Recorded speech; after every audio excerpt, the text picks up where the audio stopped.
नमस्कार, 4 TV news देख रहे हैं आप और मैं हूं आपके साथ शिवम दुबे। 4 टीवी न्यूज के खास कार्यक्रम देश दुनिया में आप सबका स्वागत। बुलेटिन की शुरुआत करेंगे, रुक करेंगे खबरों की ओर। पहली खबर पटना से है, जहां पटना में लालू यादव के खिलाफ पोस्टर लगे हैं और अंबेडकर की तस्वीर पर माफी की मांग की गई है। उस पोस्टर में आरजेडी प्रमुख से सार्वजनिक माफी की अपील की गई है। तो ये बड़ी खबर हम आपको बता रहे हैं, जहां पर पोस्टर में बकायदा लालू यादव के खिलाफ पोस्टर लगाए गए और उसमें बाबा साहब से माफी मांगने की अपील की गई है। तो सार्वजनिक माफी की अपील की गई है। राजनीतिक दलों ने इस पर कड़ी आपत्ति जताई है और आपको बता दें कि पुलिस ने पोस्टर मामले की जांच भी शुरू कर दी है। चूंकि आपको बता दें कि कुछ दिन पहले कुछ तस्वीरें सामने आई थी, जो हम लगातार आपको टीवी स्क्रीन पर दिखा भी रहे हैं। ये तस्वीरें जब से सोशल मीडिया के जरिए लोगों तक पहुंची, लोगों में एक खासा आक्रोश देखने को मिला। लोगों का कहना था कि आरजेडी प्रमुख लालू यादव ने बाबा साहब भीमराव अंबेडकर का अपमान किया है और अब इसको लेकर लगातार विरोध प्रदर्शन और पोस्टरबाजी देखी जा रही है, जिसको लेकर यह कहा जा रहा है कि भाई लालू यादव सार्वजनिक तौर पर इस पूरे कृत्य को लेकर माफी मांगे और अंबेडकर की तस्वीर पर माफी की मांग की गई है। हालांकि पुलिस ने इस पूरे पोस्टर मामले की जांच शुरू कर दी है। कड़ी आपत्ति जताई।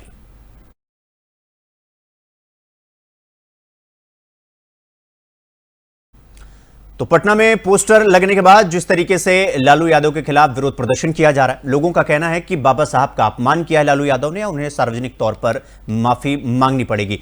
रुक करेंगे अगली और बड़ी खबर की ओर। दिल्ली से बड़ी खबर आपको बता दें कि टैगोर के अपमान पर दिल्ली बीजेपी का प्रदर्शन। बांग्लादेश उच्चायोग के बाहर विरोध तेज हो चुका है। वीरेंद्र सचदेवा के नेतृत्व में सड़कों पर कार्यकर्ता पहुंचे हुए हैं, उतरे हुए हैं। पुलिस बैरिकेड तोड़कर उच्चायोग की ओर प्रदर्शनकारी बढ़ रहे हैं। तो आपको बता दें कि प्रदर्शनकारियों को चाणक्यपुरी थाना की तरफ ले जाया गया है। तो ये बड़ी खबर हम आपको बता रहे हैं। टैगोर के अपमान पर दिल्ली बीजेपी का प्रदर्शन और दिल्ली बीजेपी के अध्यक्ष वीरेंद्र सचदेवा भी इस प्रदर्शन में शामिल। और टैगोर के अपमान पर दिल्ली में ये तस्वीरें देखने को मिल रही हैं, जो कि लगातार हम आपको टीवी स्क्रीन पर भी दिखा रहे हैं। किस तरह से लोग विरोध प्रदर्शन कर रहे हैं, हाथों में तख्तियां लिए हुए हैं और लगातार विरोध प्रदर्शन कर रहे हैं। हालांकि प्रदर्शनकारियों को चाणक्यपुरी थाना की तरफ ले जाया गया है।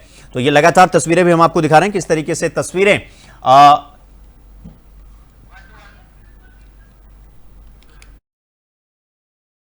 रविंद्रनाथ टैगोर के पैतृक गांव में बुरी तरह से उनका घर पे क्षतिग्रस्त किया गया है, हमला किया गया है और इसको लेकर जो भारतीय जनता पार्टी की एक इकाई है वो यहाँ पर प्रोटेस्ट कर रही है। चाणक्यपुरी से आगे पहुंच चुके हैं और इस पर खास बातचीत के लिए मेरे साथ मौजूद है दिल्ली के डिप्टी मेयर जय भगवान यादव जी। सर, क्या कहेंगे जिस तरह से जो है किस तरह से जो हमला किया गया है रविंद्रनाथ टैगोर के पैतृक गाँव पर? जो उन्होंने ये हमला किया है, हर हिंदुस्तानी का खून अवश्य खोलेगा और जो उन्होंने घटना की है उसकी निंदा करते हम सब लोग।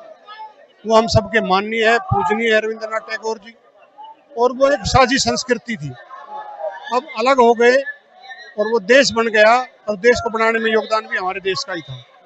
तो हमारा तो ये प्रधानमंत्री जी से आग्रह है, उस देश को भी पाकिस्तान की तरह सबक सिखाया जाए, ताकि आने वाले समय में वो इस प्रकार की अन्य हरकत ना करे। इससे पहले मंदिरों भी तोड़े उन्होंने, हिंदुओं घरों पर भी हमला किया है, इज्जत पे भी हमला किया है। उनको बर्दाश्त अब कब तक करेंगे हम? वो समय आ गया कि उनको भी सबक सिखाया जाए। तो सबक किस तरह सिखाया जाएगा, क्योंकि आप लोग अभी प्रोटेस्ट कर रहे हैं। अब बांग्लादेश जो हाई कमीशन है वो पास में ही, आप उससे पहले जाएंगे, वहां पर अपना विरोध दर्ज कराएंगे, लेकिन दूसरा तरीका क्या हो सकता है जिस तरह से? ये तो माननीय प्रधानमंत्री जी जानते हैं, फॉरेन पॉलिसी वही भली भांति जानते हैं और वो समय आने पर उसका उचित कदम उठाएंगे, ये हमें विश्वास है। लगता है कि जैसे एक सर्जिकल स्ट्राइक होती पाकिस्तान पर, वैसे बांग्लादेश पर भी की जानी चाहिए। करना चाहिए, तभी उस देश को आर्थिक रूप से भी उसको पंगु करो। क्योंकि कई बार देखा गया किस तरह से हमारे हिंदू समाज पर वहाँ गलत हरकत की जा रही है, तो जो प्रताड़ित किया जा रहा है। देखो, हमारी बहन बेटी सुरक्षित नहीं है और माननीय प्रधानमंत्री जी को उनको चाहे वो आर्थिक चोट हो, चाहे सामरिक दृष्टि से, हर तरह से उनको सब सिखाना पड़ेगा, ये हमारी मांग है। रविंद्रनाथ टैगोर के पैतृक गांव पर पूरी तरह से हमला किया गया है और उस पर पूरा भारतवर्ष जो है वो नाराज है, कहीं ना कहीं विरोध जता रहा है। ऐसे में भारतीय जनता पार्टी के कुछ कार्यकर्ता और बीजेपी के जो नेता है वो 3 मूर्ति मार्ग से ये पूरा रोड यानी कि बांग्लादेश हाई कमीशन तक आज प्रदर्शन कर रहे हैं। इसी पर मेरे साथ कुछ लोग मौजूद हैं, उनसे जानते हैं कि क्या कुछ। आपका नाम? सुरेखा जैन। सुरेखा जैन जी, क्या कहेंगे जिस तरह से जो बांग्लादेश है उसमें पूरी तरह से हमला किया जा रहा है, पहले तो हिंदू पर, और अब एक खबर आई है कि जो रविंद्रनाथ टैगोर है हमारे आइकॉनिक, उनके पैतृक गांव पर हमला किया गया है। जो ये बहुत ही दुखद घटना है, जो सुन के बहुत ही बुरा लगता है कि ऐसी दर्दनाक घटनाएं बांग्लादेश से लगातार आती जा रही हैं। पहले उन्होंने हिंदुओं के खिलाफ बहुत साजिशें की, हमारे हिंदुओं के साथ बहुत दुर्व्यवहार हुआ, और अब अचानक से रविंद्रनाथ टैगोर जी जो हमारे आइडल हैं एक तरीके से, उनके आवास पर, पैतृक आवास पर जो हमला हुआ है, हम उसकी आलोचना करते हैं और उसी के खिलाफ हम यहाँ पर आज सभी बीजेपी के कार्यकर्ता और त्रिमूर्ति मार्ग पर इकट्ठे हुए। हमने धरना दिया कि बांग्लादेश के खिलाफ एक बहुत ज़बरदस्त एक्शन लिया जाना चाहिए, कि उनको एक सबक मिले कि हम सब हिंदुस्तानी हैं, ना कि अलग अलग राज्य के और देश में उसमें बटे हुए हैं। तो मैं बस इतना ही चाहूँगी कि इसके खिलाफ कार्रवाई की जाए और इस वाले जो हम सब इकट्ठे हुए हैं उसमें लगता है कि भारत सरकार सक्षम होगी जो कि बांग्लादेश पर कार्रवाई करेगी। जी जी बिल्कुल होगी। ये हमारी मोदी सरकार है, ये कुछ भी कर सकती है। हर हर मोदी, घर घर मोदी, तो कोई दिक्कत ही नहीं है। 100% कुछ ना कुछ रिजल्ट जरूर आएगा और हम आशा करते हैं कि सब अच्छा ही हो। अच्छा, क्या कहेंगे आज जो प्रदर्शन हुआ है? प्रदर्शन बहुत अच्छा हुआ है बीजेपी कार्यकर्ताओं द्वारा, और हम चाहेंगे कि बांग्लादेश में जिन्होंने भी ये काम किया है तो उनके जो हमारे जो मोदी जी हैं, हमारे प्रधानमंत्री जी, वो सख्त से सख्त उनके खिलाफ कार्रवाई करें और उनको ऐसा सबक सिखाएं तो आगे कभी भी भविष्य में वो कभी भी ऐसा काम करेंगे सोचे भी ना। हाँ, जैसा कि पाकिस्तान को भी सबक सिखाया है तो ऐसा ही एक सबक से उन्हें सिखाना चाहिए ताकि भविष्य में वो कभी भी ऐसी गलती दोबारा ना करें। चलिए, तो ये आम जनता है और भारतीय जनता पार्टी के कार्यकर्ता है, वो उनका गुस्सा है, पूरे भारतवर्ष का गुस्सा है। अभी भारतवर्ष वही चाहता है जैसे भारत ने पाकिस्तान पर एक करारा जवाब दिया, वैसे ही ठीक बांग्लादेश पर भी अब करारा जवाब देने का समय आ गया है। कैमरा पर्सन पीयूष के साथ इसका सुनकर 4TV न्यूज़, दिल्ली। रविंद्रनाथ टैगोर के पैतृक गांव में बुरी तरह से उनका घर पे क्षतिग्रस्त किया गया है, हमला किया गया। रुक करेंगे अगली खबर की ओर। बांग्लादेश में भारत रत्न नोबेल सम्मानित गुरुदेव रविंद्रनाथ टैगोर के पैतृक निवास पर हुई तोड़फोड़ की घटना को लेकर देश भर में आक्रोश है और इसी कड़ी में दिल्ली भाजपा अध्यक्ष वीरेंद्र सचदेवा के नेतृत्व में पार्टी के हजारों कार्यकर्ताओं ने सोमवार को बांग्लादेश उच्चायोग के बाहर जोरदार विरोध प्रदर्शन किया। प्रदर्शनकारी प्रधानमंत्री संग्रहालय तीन मूर्ति चौक पर एकत्र हुए और आपको बता दें कि लगातार जिस तरीके से विरोध प्रदर्शन किया गया टैगोर को लेकर के। और रुक करेंगे अब अगली खबर की ओर। कॉलेज छात्र शुल्क प्रतिपूर्ति में समस्याएं आ रही हैं और रेवंत रेड्डी ने 9,000 करोड़ रुपए की सहायता राशि दी है। तो ये बड़ी खबर हम आपको बता रहे हैं, किसानों को 9,000 करोड़ की सहायता राशि दी गई है। सेवानिवृत्त कर्मचारियों को पेंशन देने में मुश्किल और कॉलेज छात्र शुल्क प्रतिपूर्ति में लगातार समस्याएं आ रही हैं। शादी मुबारक और कल्याण लक्ष्मी योजना संकट में।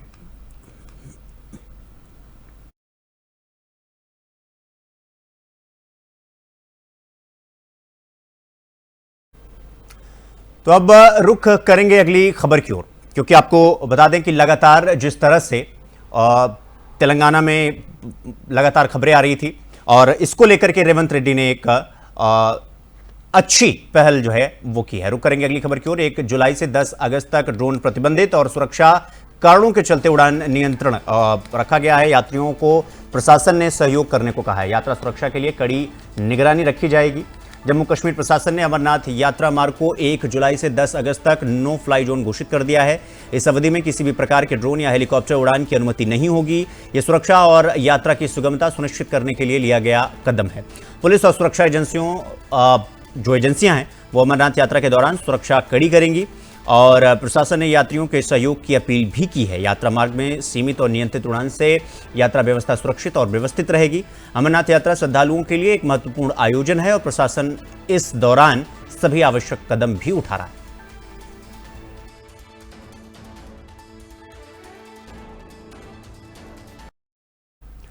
तो कांवड़ यात्रा को लेकर मुख्यमंत्री ने समीक्षा बैठक की है। मुख्यमंत्री रेखा गुप्ता की अगुवाई में यह बैठक की गई। दोपहर 3 बजे दिल्ली सचिवालय में यह बैठक होगी और यात्रा मार्गों की सुरक्षा पर चर्चा की जाएगी, जिसमें मुख्यमंत्री रेखा गुप्ता मौजूद रहेंगी और इस पूरी मीटिंग की अगुवाई भी खुद मुख्यमंत्री करेंगे। स्वास्थ्य और जल सेवाओं की भी समीक्षा करेंगी। संबंधित विभागों को सीएम ने निर्देश भी दिए हैं। तो आपको बता दें कि दिल्ली की मुख्यमंत्री रेखा गुप्ता आगामी कांवड़ यात्रा 2025 की तैयारियों को लेकर आज दोपहर 3 बजे दिल्ली सचिवालय में उच्च स्तरीय बैठक करेंगी। इस बैठक में दिल्ली पुलिस, स्वास्थ्य विभाग, नगर निगम, बिजली और जल आपूर्ति विभाग समेत अन्य संबंधित एजेंसियों के वरिष्ठ अधिकारी शामिल होंगे। बैठक में यात्रा मार्गों पर सुरक्षा, ट्रैफिक नियंत्रण, साफ सफाई, चिकित्सा सेवाएं, रैन बसेरे, पेयजल और जन सुविधाओं की व्यवस्था को लेकर रणनीति तय की जाएगी। हर वर्ष लाखों कांवड़िए हैं वो दिल्ली होकर हरिद्वार की ओर जाते हैं। ऐसे में यात्रा के दौरान सुगम और सुरक्षित आवागमन सुनिश्चित करना यह सरकार की प्राथमिकता और जिम्मेदारी भी है। मुख्यमंत्री ने सभी विभागों को निर्देश दिया कि वो आपसी समन्वय से काम करें ताकि श्रद्धालुओं को किसी तरह की कोई भी असुविधा न पहुंचे।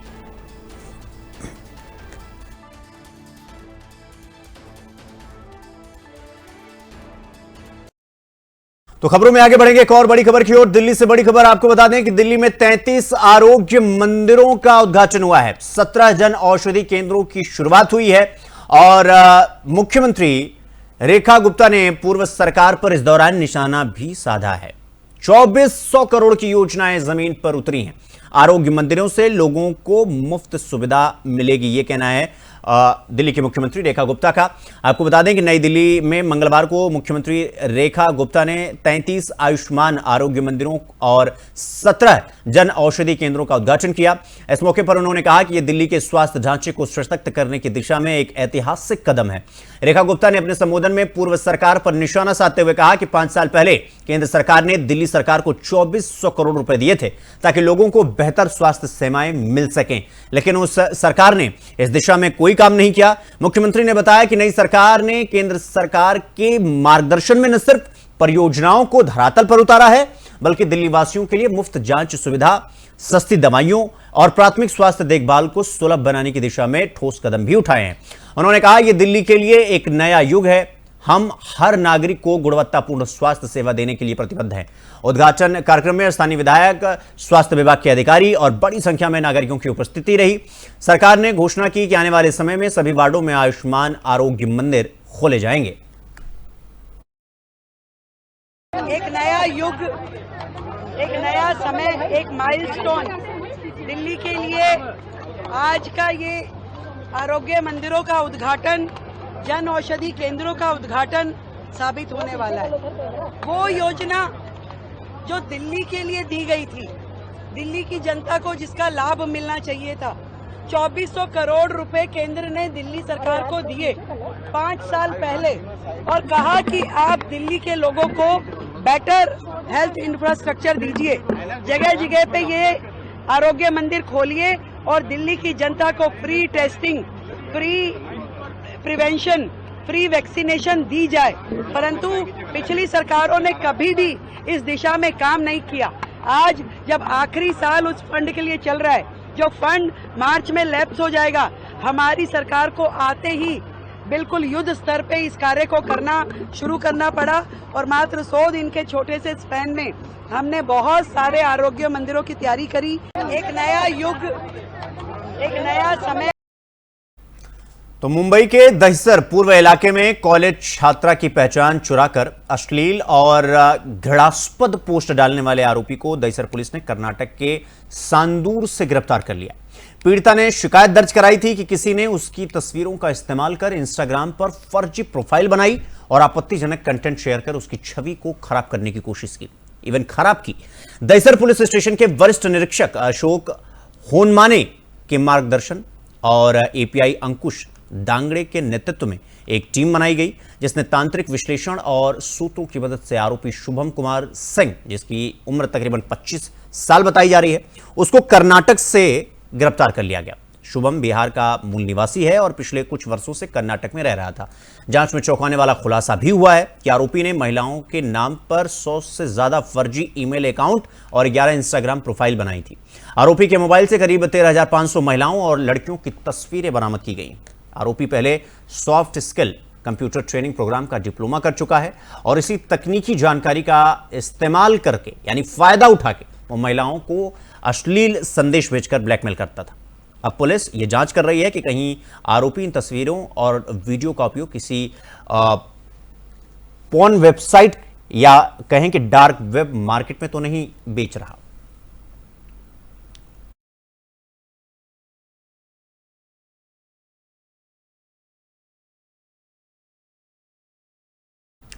रुक करेंगे अगली खबर की ओर। अहमदाबाद से बड़ी खबर आपको बता दें कि एयर इंडिया विमान हादसे के बाद राहत और पुनर्वास का काम तेजी से किया जा रहा है। अहमदाबाद सिविल अस्पताल के अधीक्षक डॉक्टर राकेश जोशी ने जानकारी देते हुए बताया कि अब तक 135 मृतकों के डीएनए सैंपल लिए जा चुके हैं, जिनमें से 101 शवों की पहचान की जा चुकी है और उन्हें उनके संबंधित परिजनों को सौंप दिया गया है। डॉक्टर जोशी ने बताया कि बाकी 34 शवों की पहचान के लिए डीएनए मिलाने की प्रक्रिया चल रही है, यानी डीएनए मैचिंग का भी काम किया जा रहा है।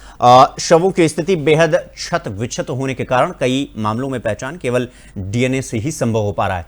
अस्पताल प्रशासन लगातार केंद्र और राज्य सरकार की निगरानी में काम कर रहा है।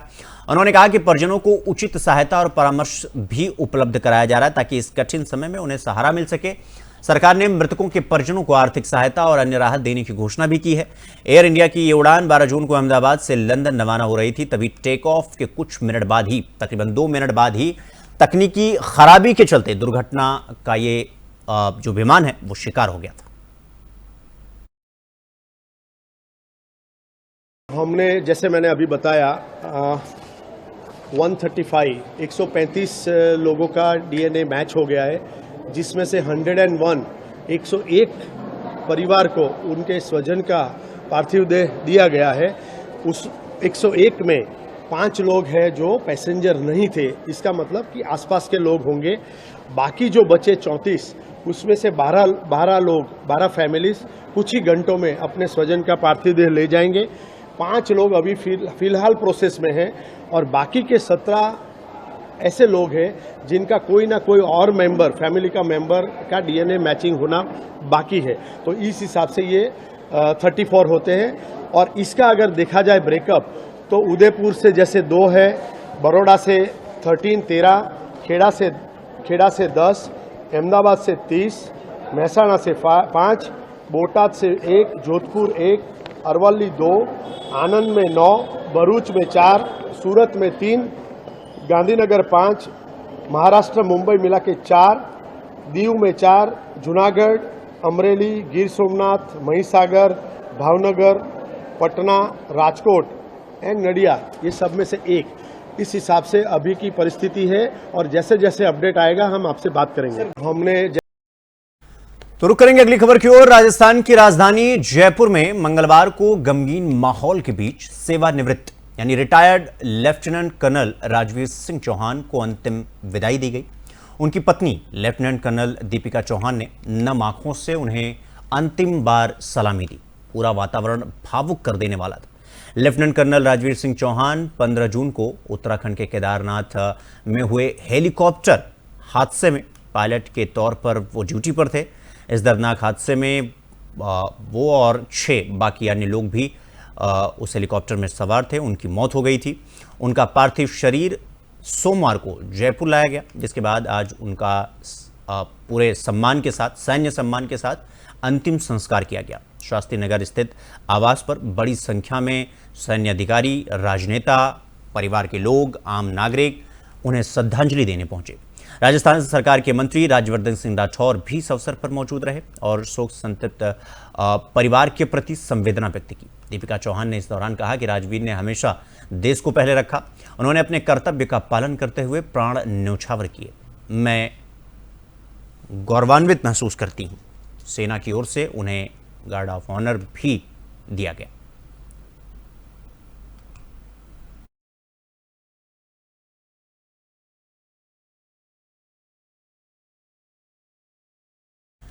रुक करेंगे अगली खबर की ओर। अगली खबर बेंगलुरु से है, जहां चिन्नास्वामी भगदड़ पर बीजेपी का प्रदर्शन तेज। फ्रीडम पार्क में मृतकों को श्रद्धांजलि दी गई। बीजेपी ने सीएम और डिप्टी सीएम से इस्तीफा मांगा है। हादसे की न्यायिक जांच की मांग भी की गई है। तो आपको बता दें कि बेंगलुरु में चिन्नास्वामी स्टेडियम के बाहर हुई भगदड़ की घटना ने पूरे कर्नाटक को झकझोर करके रख दिया है। इस हादसे में कई लोगों की मौत हो गई और दर्जनों लोग घायल हो गए। आपको बता दें कि इसके बाद भाजपा ने राज्य सरकार को कटघरे में खड़ा करते हुए मंगलवार को फ्रीडम पार्क में शोक सभा का आयोजन किया। शोक सभा के दौरान भाजपा नेताओं ने मृतकों को श्रद्धांजलि अर्पित की और हादसे के लिए राज्य सरकार की लापरवाही को जिम्मेदार ठहराया। भाजपा प्रदेश अध्यक्ष बीवाई विजयेंद्र, पूर्व मुख्यमंत्री बसवराज बोम्मई और अन्य वरिष्ठ नेता सभा में मौजूद रहे। नेताओं ने मुख्यमंत्री सिद्धारमैया और उप मुख्यमंत्री डीके शिव कुमार के इस्तीफे की मांग करते हुए कहा कि जनता की जान की जिम्मेदारी सरकार की होती है। ऐसे हादसों पर सिर्फ मुआवजे से काम नहीं चलेगा, जवाबदेही तय होनी चाहिए। भाजपा ने यह भी कहा कि घटना की न्यायिक जांच होनी चाहिए और दोषियों के खिलाफ सख्त कार्रवाई भी। इस दौरान भारी पुलिस बल तैनात रहा और प्रदर्शनकारी शांतिपूर्ण ढंग से प्रदर्शन कर रहे थे और प्रदर्शन संपन्न भी हुआ।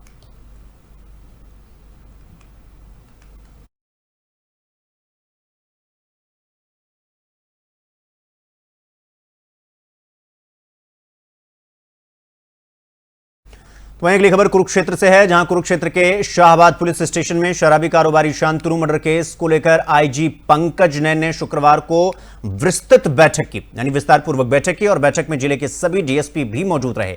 मीडिया से बातचीत में आईजी पंकज जैन ने कहा कि पुलिस आरोपियों के बेहद करीब पहुंच चुकी है और जल्द ही गिरफ्तारी भी हो जाएगी।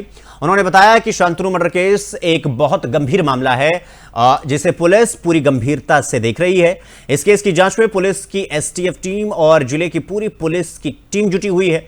उन्होंने आम जनता से अपील की कि यदि उन्हें इस तरह की कोई भी संदिग्ध घटना की जानकारी हो तो पुलिस के साथ वो जरूर साझा करें।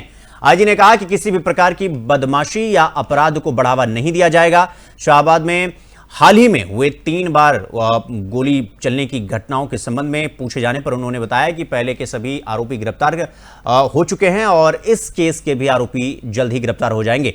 पंकज नैन ने यह भी बताया कि हरियाणा पुलिस एक नई योजना लागू करने जा रही है, जिसे अंबाला रेंज के थाने में 100 पुलिस मित्र नियुक्त किए जाएंगे। ये पुलिस मित्र आम जनता की जानकारी को गोपनीय रखेंगे और तुरंत पुलिस को सूचना देंगे। इसके अतिरिक्त जिले के सभी पुलिस स्टेशनों के रूटों पर सीसीटीवी कैमरे लगाए जाएंगे, जो अगले सप्ताह तक इस पूरे टास्क को, यानी सीसीटीवी कैमरे के लगाने के टास्क को भी पूरा कर लिया जाएगा। उन्होंने कहा कि पुलिस आरोपियों के खिलाफ पूरी सख्ती से कार्रवाई करेगी।